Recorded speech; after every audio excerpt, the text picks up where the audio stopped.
Shalom, bakunzi b'ikiganiro cy'ijambo ry'umunsi. Ndabifurije umugisha w'Imana. Haleluya. Umwami Imana abaha umugisha. Haleluya. Hari ijambo nkunda muri Zaburi 115 rivuga ngo azaha umugisha abamwubaha, aboroshe n'abahambaye. Aboroshe n'abahambaye ngo azabaha umugisha. Reka nkwifurize umugisha w'ubwenge. Imana iguha umugisha w'ubwenge. Imana iguha umugisha wo gutoneshwa n'umwami. Imana iguha umugisha w'igikundiro. Imana iguha umugisha. Reka dusome rino jambo ry'umwami. Haleluya. Bene data, ijambo ry'uno munsi riravuga ngo kuba abakunzi, kuba umukunzi w'Imana. Abakunzi bacu, inshuti zacu dufite hano mu isi, ni abantu tuza tuvugana, ni abantu tuza tugenderanira, ni abantu bazi aho dutuye, ni abantu igihe ugize ikibazo cyangwa ugize umunezero, niwe muntu wa mbere ubwira, ukamubwira ngo umukunzi. Bimeze gutya kubera iki? Ni umuntu wawe, n'umukunzi wawe. Ndakunda umugabo witwa Korneliyo. Umunsi marayika amugendeye, iramubwira ngo genda tuma kuri Yopa uje guhamagara Petero. Korneliyo ahamagara mu byakozwe n'intumwa, aravuga ngo ahamagara inshuti ze zo ku mutima. Ari igihe umuntu agira inshuti, akagira inshuti zo ku mutima ngo baze bumvirize amakuru ya Petero. Reka nkubwire mwene data uri kurankurikirana, Imana igomba kuba umushuti wawe wa mbere mu buzima.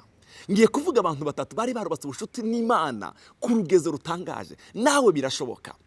Umukunzi wawe, Imana yacu cyangwa Kristo Yesu, ikintu kigaragaza ko umukunda ni umwanya umuha, umwanya muganira, umwanya mumarana.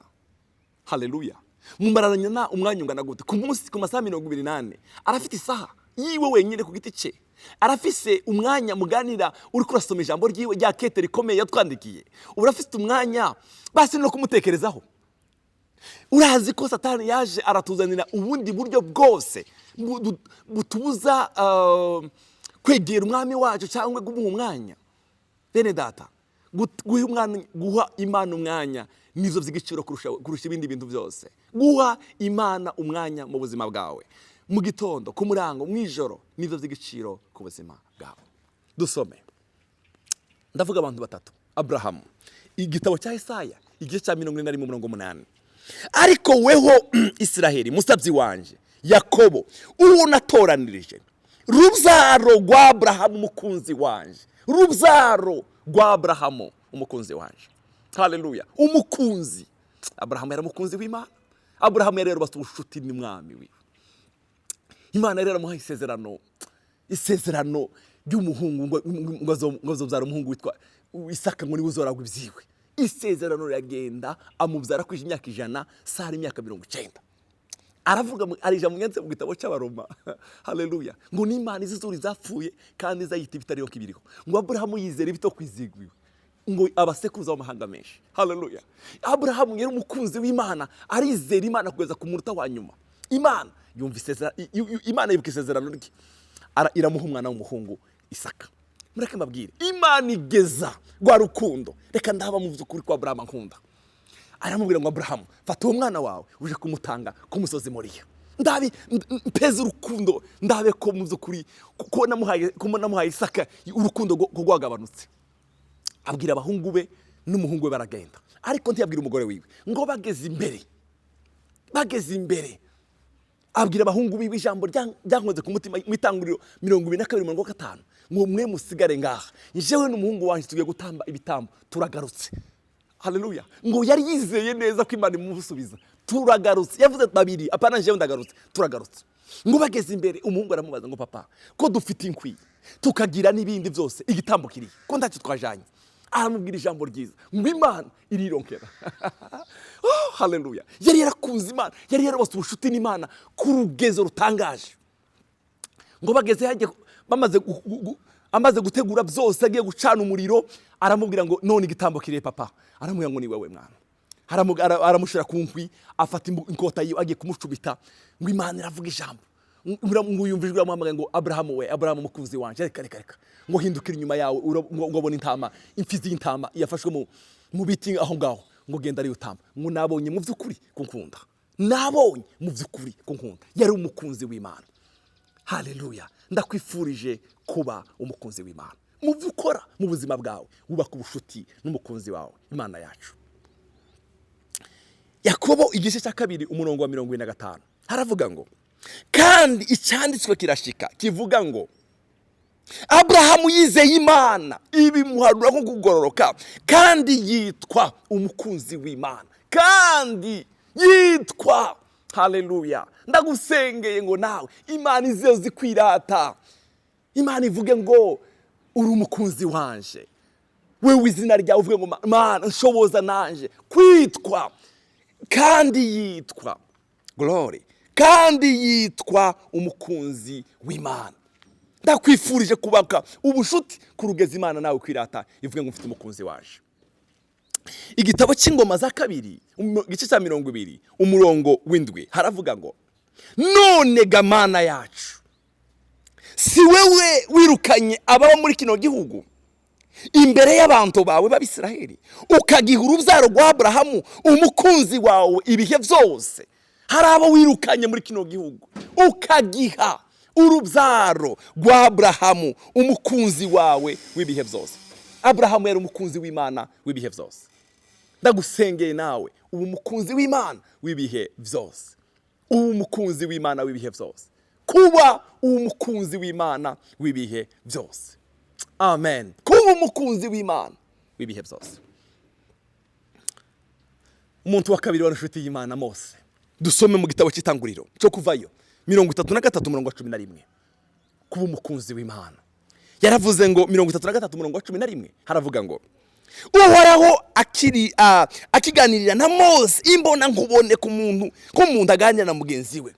Bene data, Mose yari inshuti y'Imana ku buryo baganira nk'ukuntu umuntu aganira na mugenzi we. Oh, glory. Amen. Maze Mose agasubira aho bashagaje, ariko umufasha wiwe mu Yosuwa mwene Nuni wa musore ntiyava kuri iryo hema, ntiyava kuri iryo hema. Amen. Haleluya. Umukunzi wiwe Mose bavuga nimbona nkubone. Umunsi we Miriyamu na Aroni ngo bigeze kugira ishari, baraje kumutonganya tuvukana ntitwazibera rimwe kubera iki Imana kuvugisha wenyine twebwe naho. Mose aravuga yemwe, hari ijambo nkunda mu gitabo cyo guharura rivuga ngo Mose yari umugwaneza kuruta abantu bose bo kwisi. Yari umugwaneza kuruta abantu bose bo kwisi. Ndakwifurije kuba umuntu w'umugwaneza mwene data, ndakwifurije kuba umuntu w'umugwaneza. Mose ngo yari umugwaneza kuruta abantu bose bo kwisi. Mose aravuga ngo aba bantu reka tugende tuje kuraba, tuje kubaza Imana. Muze Miriya na Aroni, mwe tugende tuje kubaza Imana. Baragenda imbere y'ihema, Mana aba bantu turavukana ko baranshwanira ngo uzunganiriza nje nyine, bizagenda gute? Imana iramubwira ngo Miriyamu na Aroni, wewe kwanza Miriyamu uyu bunyine urasesa imibembe, imibembe iraza ku buzima bwawe. Nawe Aroni, niwagira amahigwe nzoza mwijoro uryamye, nzoza mwijoro uryamye. Haleluya. Ariko Mose we ngo azoza mu rugo rwanje. Mose yari afite ubushuti butangaje n'Imana ku buryo iwe yaza mu rugo rw'Imana. Ndakwifurije kuba ku bushuti bwimbitse n'umwami wawe. Bene data, ubwubaka gute? Mu ijambo ry'umwami, mu gusenga, mu kubana nawe, mu kumuhimbaza, mu kumuha umwanya mu buzima bwawe. Glory. Haleluya. Abantu ba gatatu zari intumwa za Yesu. Intumwa za Yesu, hari ijambo ryanditse mu gitabo cya Luka rivuga ngo nimwe mwamanye nanje mu byo narageragejwemwo, nanje nababikiye ubwami. Haleluya. Aba bari inshuti, bari barubutse ubushuti na Yesu ku buryo bemeye gupfa. Haleluya. Bartolomayo bamukuyeho urushato, uruhu baramukuraho, bagenda bamukwega mu ibarabara. Aravuga ngo sinshobora kwiyakana Yesu. Bari barubase ubushuti n'umukunzi wabo witwa Yesu.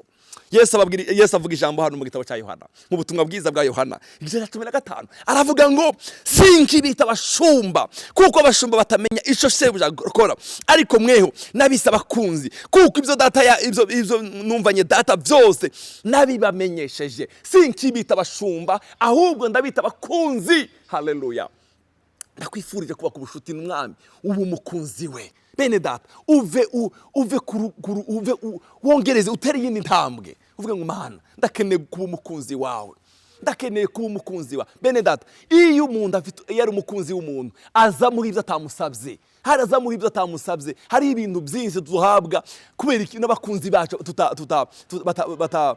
tutabasabye kubera iki, kubera ubushuti twubakanye hamwe n'Imana yacu.